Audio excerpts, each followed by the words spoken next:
Good morning students, welcome to online classes provided by MDN Public School Kalayat. सबसे first of all तो plus one class history के सभी विद्यार्थी ध्यान दें। जो हिस्ट्री है आप को पता होना चाहिए कि हिस्ट्री हमारे डिवाइडेड इनटू है 3 पार्ट्स। आप 10th तक पढ़ते थे बेटा हिस्ट्री में, ज्योग्राफी के बारे में, इकोनॉमिक्स के बारे में, सिविक्स के बारे में और हिस्ट्री के बारे में। लेकिन यहाँ आके जो प्लस वन में है आपका स्टैंडर्ड चेंज हो जाता है इंडियन हिस्ट्री, मॉडर्न हिस्ट्री के बारे में। तो जैसे कि आपका जो लेसन है अब स्टार्ट करने वाले हैं, चल रहा है, आप उसको ध्यान से देखें कि इसमें लेसन में क्या है। लेसन का नाम है लेखन कला और शहरी जीवन, अर्थात जो लेखन कला है और जो शहर के लोग अपना जीवन व्यतीत करते हैं वो कैसे हैं। इसमें पढ़ेंगे आप मेसोपोटामिया की सभ्यता। क्या पढ़ेंगे? मेसोपोटामिया का परिचय। जो मेसोपोटामिया है का शब्द, जो ये मेसोपोटामिया का शब्द है बेटा यूनानी भाषा से लिया गया है। किससे है? यूनानी से। मैं थोड़ा सा लेसन के बारे में बता रहा हूँ आपका पहले, जिसका अर्थ होता है दो आव। देखो आप समझो, दो आव। दो आव का मतलब होता है दो नदियों के बीच का क्षेत्र। आप इस बात को समझे। मेसोपोटामिया यूनानी भाषा का शब्द है जिसका अर्थ है बेटा दो आव। दो आव, आव क्या होते हैं? बीच का क्षेत्र, नदियों के, दो नदियों के बीच का क्षेत्र। जो ये दो नदियां पढ़ेंगे आप, इसमें आपके सह प्रसंग नदी होगी, हम पढ़ेंगे बुक से भी। ये दो नदियां हैं बेटा फरात और दजला। फरात और दजला, जो दोनों नदियों के बीच का क्षेत्र है ये फरात और दजला का, तो एट प्रेजेंट ये कहाँ पर है बेटा? वर्तमान में ये इराक में प्रसिद्ध है। वर्तमान में इराक के नाम से प्रसिद्ध है। और इसमें इसमें नगर राज्य कहलाते हैं और इसमें जो शासन में पुरोहित और राजा के हाथ में, तो जो ये पुरोहित और राजा हैं इनको हम पेटसी कहते थे। क्या कहते हैं? पेटसी। जो ये लेसन है आज हम स्टार्ट करेंगे। बहुत लेखन पद्धति का विकास जैसा कि दिखाया गया है। स्टार्ट करते हैं, देखते हैं। मेसोपोटामिया का सामान्य परिचय। मेसोपोटामिया यूनानी भाषा का शब्द है जिसका अर्थ है बेटा दो आव। Any students stand up. दो आव का क्या अर्थ है बेटा? बस हो गए शांत। बोलना आता आप लोग क्लास में स्ट्रिक्ट क्यों नहीं होते?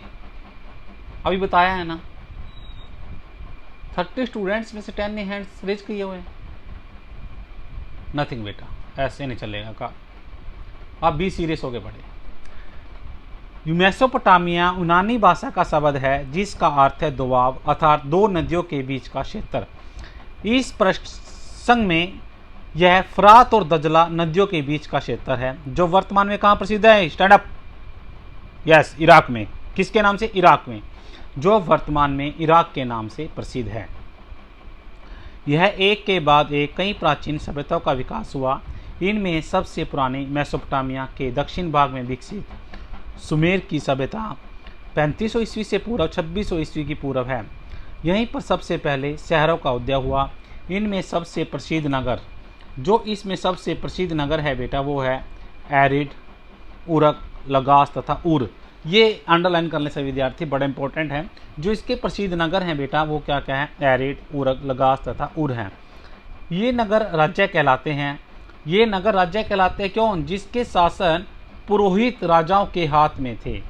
पुरोहित राजाओं के हाथ में थे और इन पुरोहित राजाओं को क्या कहते थे? पेटसी। बताया है क्या कहलाते थे बेटा? पेटसी। नगर राज्य ऐसे कस्बे या नगर थे जिनमें आसपास का कुछ ग्रामीण क्षेत्र भी सम्मिलित था। भी ऐसे क्षेत्र जिसमें आसपास का नगर क्षेत्र भी शामिल था।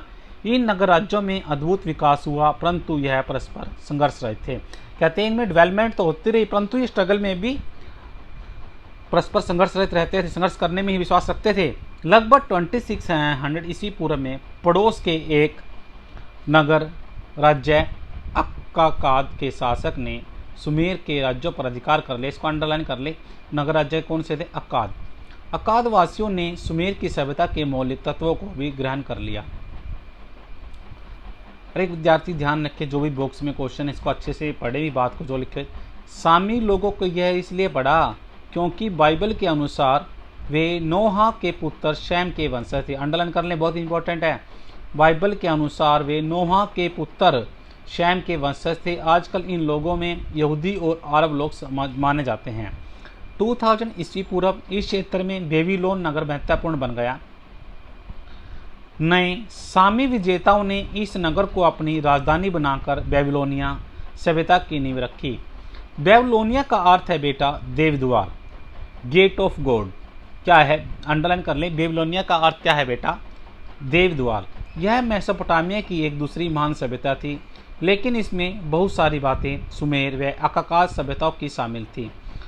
बेबीलोनिया का सबसे प्रमुख शासक कौन था, हम्मुराबी। अंडरलाइन कर ले, जो इसका प्रमुख शासक था बेबीलोनिया का, कौन था बेटा, हम्मुराबी।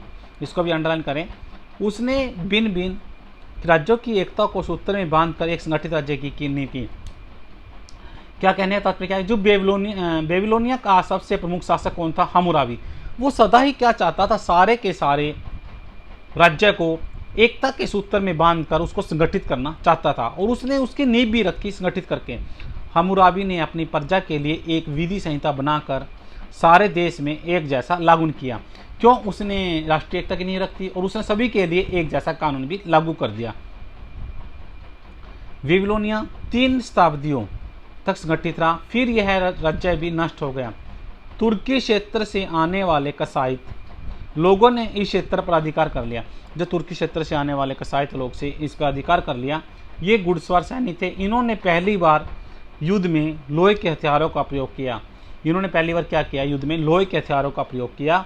लगभग 1100 ईस्वी पूर्व उपरांत यह क्षेत्र असीरिया के कहलाया।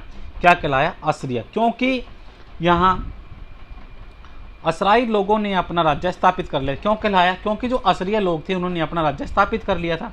इस प्रकार मेसोपोटामिया में दीर्घकाल तक एक के बाद एक सभ्यता विकसित हुई। इसी कारण क्या है, मेसोपोटामिया ने एक के बाद एक से अधिक सभ्यता विकसित हुई। यह संपन्न शहरी जीवन तथा लेखन कला का विकास हुआ। समृद्ध साहित्य रचा गया।